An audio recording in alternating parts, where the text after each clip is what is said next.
Sí, un momentito.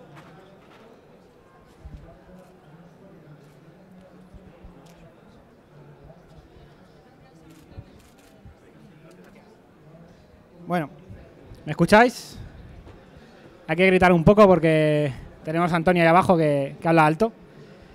Bueno, la historia que os traigo hoy es una historia real basada en un empleado descontento, el cual aceptó un soborno por robar una serie de planos. Pero antes de nada, quiero que veáis esta advertencia legal que dice: la historia presentada tiene hechos reales y otros ficticios. Hay que adornarlo un poco para mostrar lo que queremos mostrar. Entonces, como toda historia real, se puede decir que hay parte real y parte ficticia. Los nombres y datos mostrados son inventados. Escuchar atentamente puede ocasionar que algunas palabras no sean lo que parecen, y la carcajada, por mi forma de expresarse, pues está permitida, casi obligada. Dicho esto, la presentación, bueno, ya la ha hecho el compañero Incibe. Para que quiera saber más, le voy a dejar aquí el base 64 para que pueda decodificarlo y saber más cosas de mí. Bien, comenzamos con la historia. La empresa. Bueno, la empresa se dedicaba a maquinaria industrial. Entonces, fue una empresa que fue creciendo, lógicamente le vamos a dar el nombre, fue creciendo bastante con los años. En poco tiempo alcanzó un volumen grande de trabajo y se informatizaron de una manera grande. Montaron un departamento de IT e intentaron implantar procedimientos, políticas, directivas de lo que a nosotros nos gusta llamar seguridad de la información, que muchos de vosotros conoceréis. Bien, existían políticas, los activos estaban clasificados por criticidad, había una clara asignación de roles y responsabilidades, había procesos de monitoreo eficaces, o eso pensaban ellos, y había mecanismos de respuesta ante emergencias, planes de mitigación, etcétera. Cumplían con estándares o intentaban cumplir con estándares, gestión de usuarios, monitorización, actualización y parcheo. Ellos pensaban que con lo que tenía, pues les era bastante fácil controlar todo internamente. Porque ya os digo, era una empresa pequeña que fue creciendo exponencialmente. Existían procedimientos escritos donde los empleados debían cumplir con ciertas cosas: monitorización del desempeño de la red, mantenimiento, generación de usuarios en servidores, trazabilidad, etcétera. Todas estas políticas, procedimientos, directivas que vosotros conocéis de seguridad de la información, esta empresa creía que las tenía controladas. Bien, y entonces la historia comienza aquí. Tenemos al señor X, que es un empleado descontento, un empleado que dispone de conocimientos técnicos porque fuera de la organización ha ido formándose. Tenemos un empleado que trabaja en un equipo de desarrollo y que tiene contacto, pues lógicamente, con los empleados de esa empresa y con ciertas máquinas de esa empresa, pero no tiene privilegios en la red. Tenemos al señor Capdevila, es inventado, no es real. Es el jefe de equipo de desarrollo y gestiona y custodia ciertos planos importantes de la organización. Es decir, solo su equipo tenía acceso a esos planos. ¿Vale? Lo pone aquí. Su equipo es el único que tiene acceso a los planos críticos. Claro, una persona que trabaja con él lo puede llegar a saber, es fácil. Luego tenemos al señor Flores, que es integrante del equipo de IT y es un hombre de costumbres. Y esto es importante porque el detalle comienza en que este hombre siempre come de 2 a 3:30. ¿Vale? Entonces, el señor X va a aprovecharse de ese concepto para ver qué puede hacer. Bien, la seguridad no es algo que le interese y quiere trabajar fácilmente. Es decir, es un español. Es español. Yo soy español también. Es un hombre de costumbres. Quedaros con eso. Bueno, pues un día el señor Mr. X recibe la llamada de un directivo de una empresa de la competencia. Sabiendo que no está contento, porque el señor X ha expuesto públicamente que no estaba muy contento con su trabajo, ni cómo se hacían las cosas en su empresa, la competencia decide proponerle un trato, que es, bueno, ya que estás dentro de la organización, pues te vamos a dar un dinerito porque nos consigas unos planos de unos modelos que estáis sacando o que vais a sacar al mercado. Entonces el señor X le debieron dar bastante dinero y dijo, venga, vale. Lógicamente esto no lo vamos a ver aquí, pero no es algo que se haga en una hora. El señor X estuvo trabajando sobre cómo funcionaba la empresa, sobre todo los empleados. Pues el señor Flores es un hombre de costumbre, siempre va a comer a cierta hora. Tiene un POSIT en su ordenador, que luego vamos a ver, el cual dice, mi usuario y contraseña es esta. Eso es algo que en las empresas a veces puede ocurrir. Y entonces el hombre lo vio factible, aunque vais a ver que lo que tuvo que montar al final era algo bastante técnico, pero que el tío tenía capacidades técnicas para hacerlo. El objetivo era este, unos planos secretos que ellos sabrían entender mejor que nosotros. Bien, entonces el plan es el siguiente. Esto representaba un poco la red, o parte de la red de la organización. Por un lado estaba la red de empleados, que en esta charla vamos a denominarla así. Y por otro lado está la red de servidores. Hay un control de dominio, aquí hay un Linux que lo tiene el señor de IT, aquí hay un Windows 7 que lo tiene el jefe de desarrollo, y el señor X está pululando por la organización. Hay un Windows XP por compatibilidad con el tema de los planos, pero se encuentra en una red aislada detrás de un firewall. Y tenemos el controlador de dominio que también está pues, en la red de servidores. Bien, esto es un poco el escenario. Entonces el señor X estuvo durante tiempo investigando cómo podía atacar y llegar al objetivo que es el Windows 7. Él sabe, porque es parte del equipo del señor Capdevila, él sabe que tiene que, desde el Windows 7, llegar al XP. No hay otra vía para llegar a ese equipo. ¿Vale? Entonces, él sabe que lo primero que tiene que hacer es atacar al Windows 7, conseguir el control de Windows 7, tener privilegios suficientes como para poder acceder al Windows XP y saber qué usuario y contraseña son los del XP. O explotar alguna vulnerabilidad también.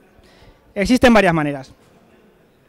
Bien, lo primero que hace es que como el señor Flores es un hombre de costumbres, de 2 a 3, siempre se va a comer, de 2 a 3 y media. Tiene aquí un POSIT que dice root 1, 2, 3, ABC punto. Entonces, bueno, tenemos acceso a este equipo.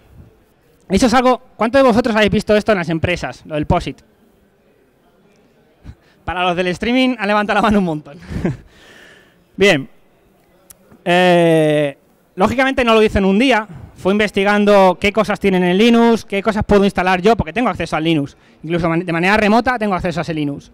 Podría montar un SSH y tener acceso remoto, etcétera. Bueno, fue investigando durante tiempo qué cosas necesitaba desde Linux para escanear a los equipos de alrededor, en concreto al Windows 7, que es el que le interesaba, y se dio cuenta de que en el Windows 7 el señor jefe de proyecto había instalado un servidor de gestión de archivos a través de HTTP, saltándose la política de instalación de software de la empresa, o es que no existía igual esa política.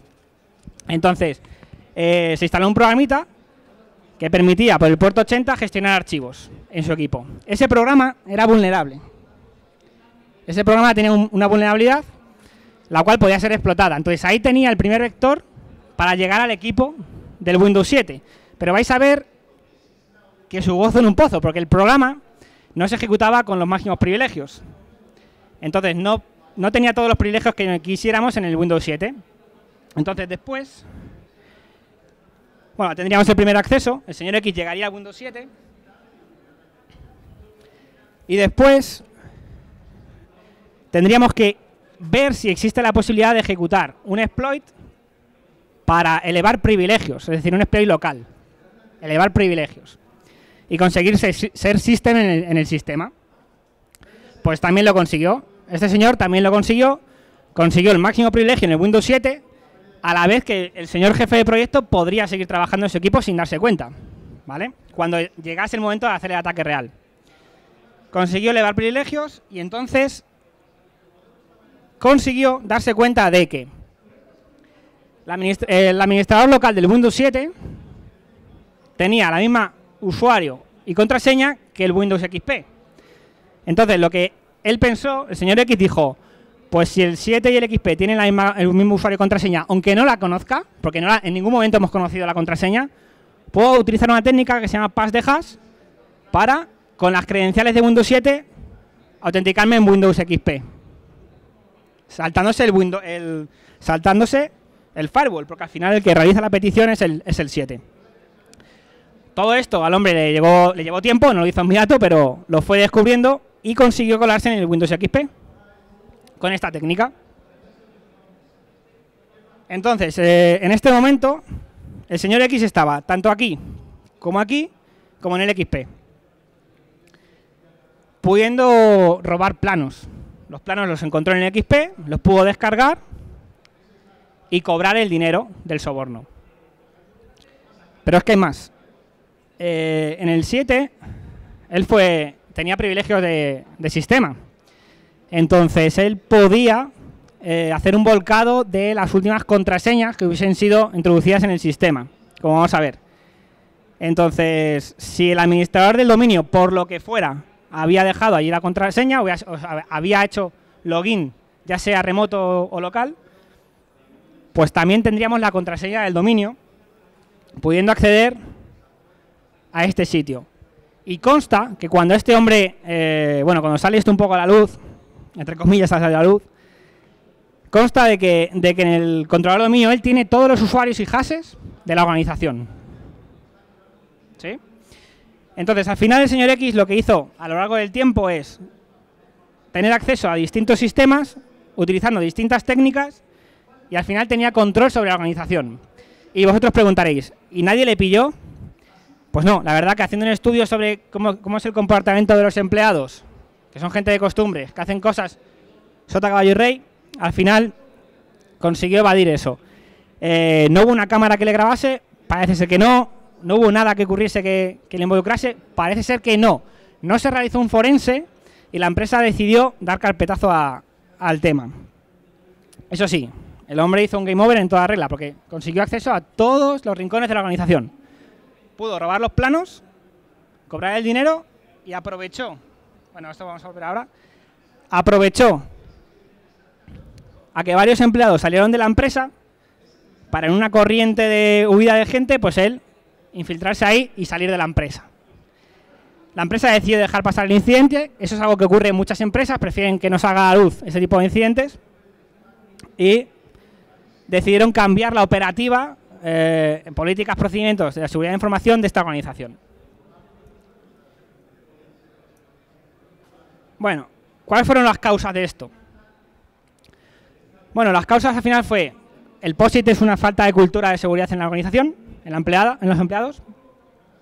Un mismo usuario accede a equipos diferentes de diferentes criticidades con las mismas credenciales. El Windows 7 tenía el mismo administrador local que el XP, porque era gestionado por la misma persona, en distintas redes, distintos entornos. Eso es un error. Métricas inválidas de monitorización. No se disparó ninguna alerta en los escaneos que este hombre estuvo haciendo. No se disparó nada. No se habían establecido controles adecuados para proteger información crítica de la organización. Sí, habían puesto un firewall. Muchas veces pensamos que con un firewall nos vale. Tengo un firewall. Y es verdad que ante un juez, como riesgo legal, nos puede quitar los problemas, porque estamos metiendo un control de prevención. Pero no es la solución a veces. Hay que configurarlo correctamente. Y bueno, no se realiza un control suficiente sobre el software instalado en los equipos. Este hombre, el jefe de proyecto, podía instalar lo que quisiera en su equipo. ¿Vale? Entonces, ahí hay un fallo. Instaló algo que era vulnerable y que no estaba controlado por la gente de IT. Y esto es algo que ocurre en muchas empresas, en casi todas. Bien, dicho esto, creo que el caso se ha entendido. Lo que vamos a hacer ahora es mostrarlo con máquinas virtuales, mostrar el escenario e ir paso a paso viendo cómo esta persona podría hacerlo. ¿Pudo utilizar otras cosas? Sí. Pero lo que nos interesa es ver que podemos hacerlo. Entonces ahora vamos a desconectar esto aquí. ¿Se escucha por aquí? ¿Se escucha? Sí.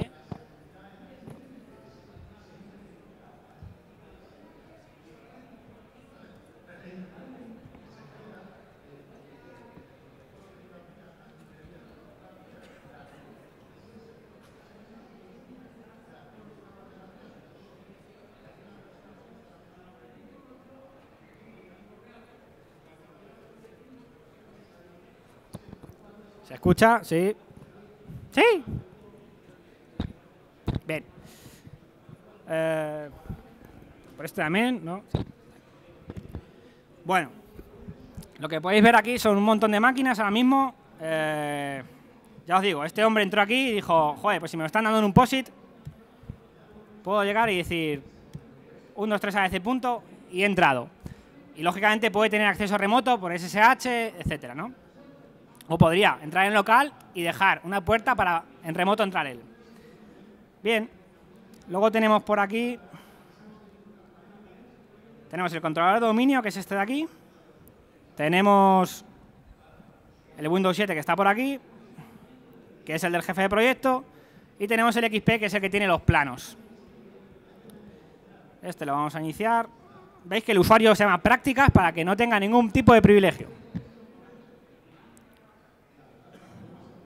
Esto lo dejamos iniciando. El software era este.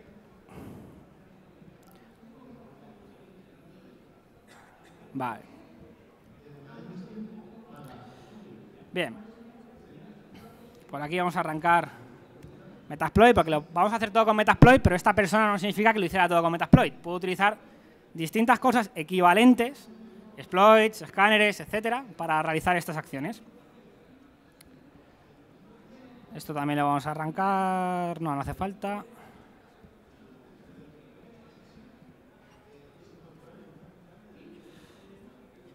Bueno, ahora momento publicidad. A las 4 de la tarde, en el taller número 2, tenemos el curso de Metasploit, Juan Antonio Calles y yo. Así que os invito a todos a que os paséis por allí. Bueno, esta persona empezó haciendo algo tan sencillo como utilizar un escáner, como puede ser este, o puede ser un Nmap, donde al configurarlo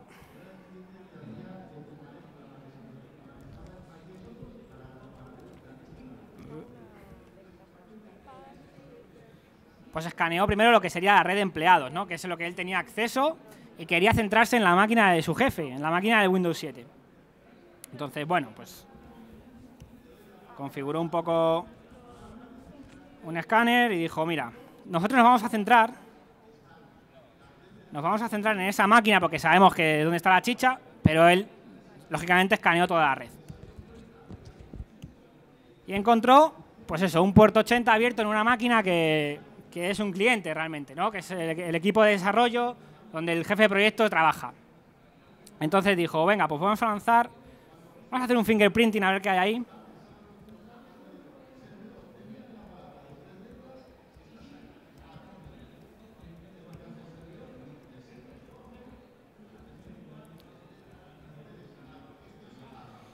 Y se encontró con esto, Easy File Management Web Server 4.0.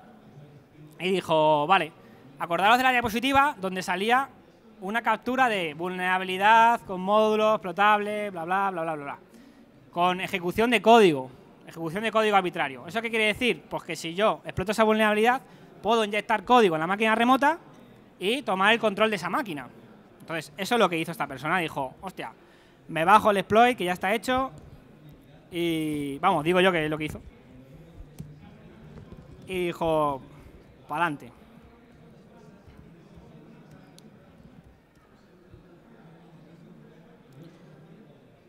Bien, entonces ahora si hacemos aquí un sysinfo, vemos que estamos en el Windows 7, en el de prácticas. Estamos en la máquina del jefe de proyecto.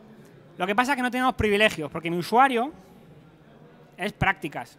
Entonces, si yo intento hacer un volcado de hashes, es decir, si yo intento sacar los usuarios y los hashes de las contraseñas de ese equipo, no voy a poder, no tengo privilegio. Entonces, buscó otra alternativa. Dijo, bueno, pues ya que estoy dentro de esta máquina, vamos a intentar realizar la explotación con un exploit local que me dé control total, con permisos sobre esa máquina. Entonces, lo encontró. También era vulnerable a eso.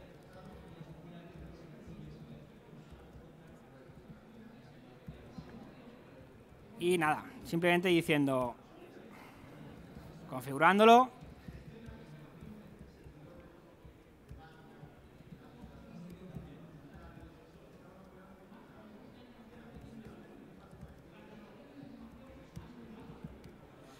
Si va bien, a ver si va bien la demo.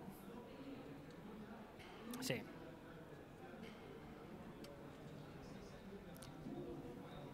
Vale. Tenemos ya la sesión. Ahora mismo hay 2 sesiones.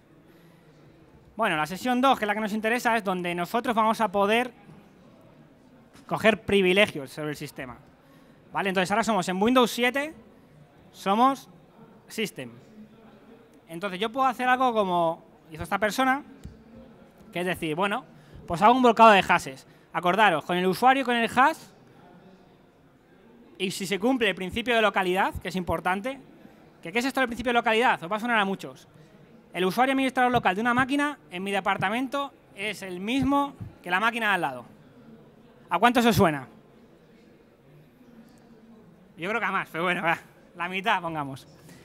Es decir, si en mi máquina es Pepito y la máquina de al lado es Joselito, el administrador local suele ser el mismo. Entonces, por ese principio, este hombre dijo, pues el señor Capdevila, que es el jefe de proyecto, puede que en el XP tengan configurado el mismo administrador local. Entonces, cogió el hash,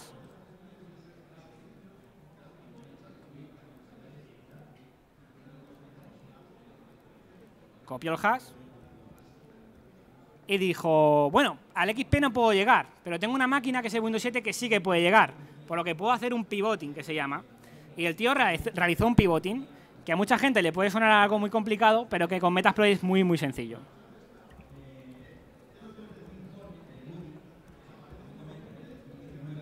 Entonces el tío hizo un pivoting, utilizó un módulo que no explota nada, sino que se autentica, que es este de aquí. El XP creo que está la 10001. Configuro el administrador. Y como password, no la conocía, pero realmente no le importaba, ¿no? Porque con el hash le valía.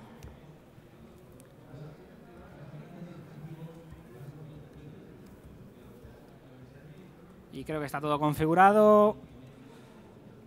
Entonces, lo que realmente se está autenticando en el XP con el administrador local de la máquina del Windows 7. Si todo va bien, sí. Vale, entonces ahí estamos en el XP. Y entonces esta persona, una vez que llegó al XP, dijo, perfecto, con una shell puedo descubrir, aquí los he puesto en C para que sea rápido, puedo descubrir que hay algo que se llama plano secreto, que es por lo que al tío le iban a pagar una pasta. Entonces salió y dijo, quiero descargar eso.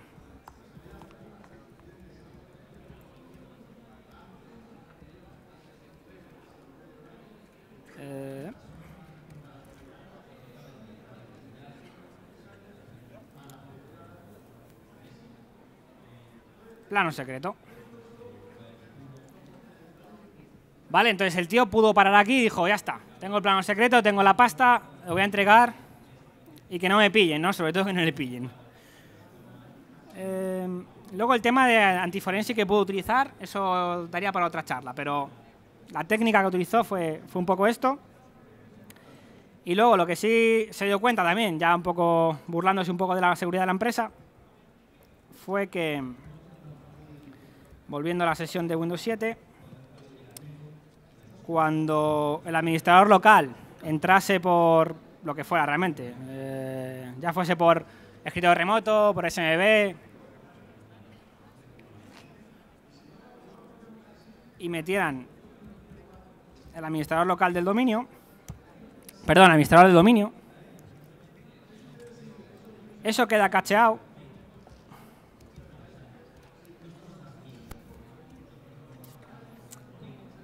y lo tenía aquí. Realmente ahora mismo tenía acceso a todos los recursos, de la organización.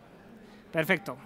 Nos acordamos de la clave, que es esta, y simplemente volviendo a autenticarnos otra vez. Nos volvemos a autenticar cambiando simplemente el dominio.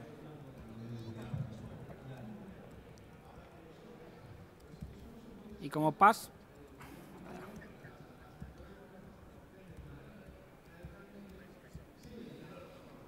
el dominio se encuentra...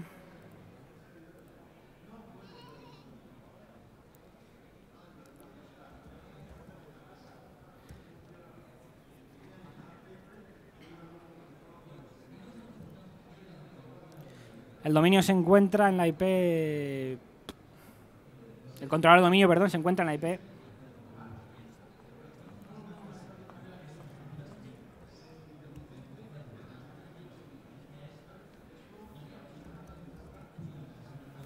Vale.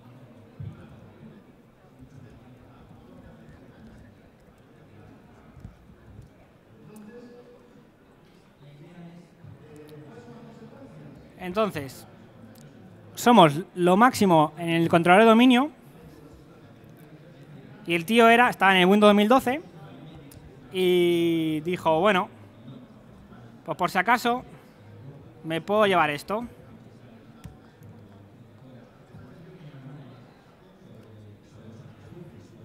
Sacó un listado con todos los usuarios del dominio con sus hashes, pudiendo acceder a cualquier sitio. Realmente ya podía, porque realmente el administrador del dominio ya te da todo acceso.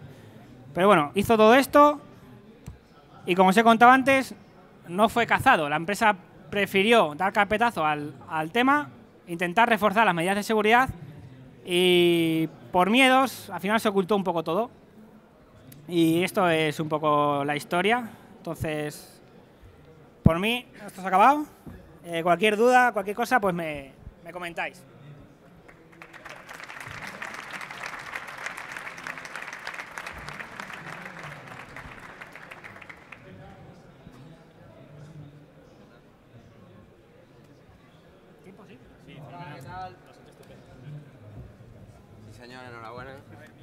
Buenísimo, te has llevado los planos secretos. Espectacular. Sí, sí. Bueno, ha sido súper interesante haber visto aquí robar los planos. No nos lo esperábamos, pensamos que al final no lo ibas a conseguir. También es que el tío poner planos secretos a los planos secretos de nombre, se podría haber puesto cosas súper aburridas, por ejemplo, y así no lo habrías descubierto. Bueno, la siguiente ponencia, muy interesante. Me encantan los micrófonos de mesa larguísimos porque quedan súper estéticos. La va a dar... Guay, así tengo dos. La va a dar Francisco Pérez. Y va a tratar sobre la legalidad en los ámbitos de la ciberseguridad. Esto es muy importante que todos nos quedemos a verlo, porque claro, podemos cometer delitos sin saberlo. Sí. Ahora mismo todos estáis cometiendo bastantes delitos y no lo estáis sabiendo. Entonces deberíais escuchar a Francisco Pérez, que nos va a hablar de la legalidad en la ciberseguridad. A mí cuando me han dicho el título de la legalidad en la ciberseguridad, he pensado en Robocop, ¿no? Claro. Porque, claro, Robocop es ciber, ¿no? Y es seguro. Y es seguro. Y aplica la ley, ¿no? Pero ¿cómo está aplicando esa ley? ¿No se está interesando lo de Robocop? Perdón. Tío, es Robocop. Es ciberseguridad. Vamos a ver. Entonces...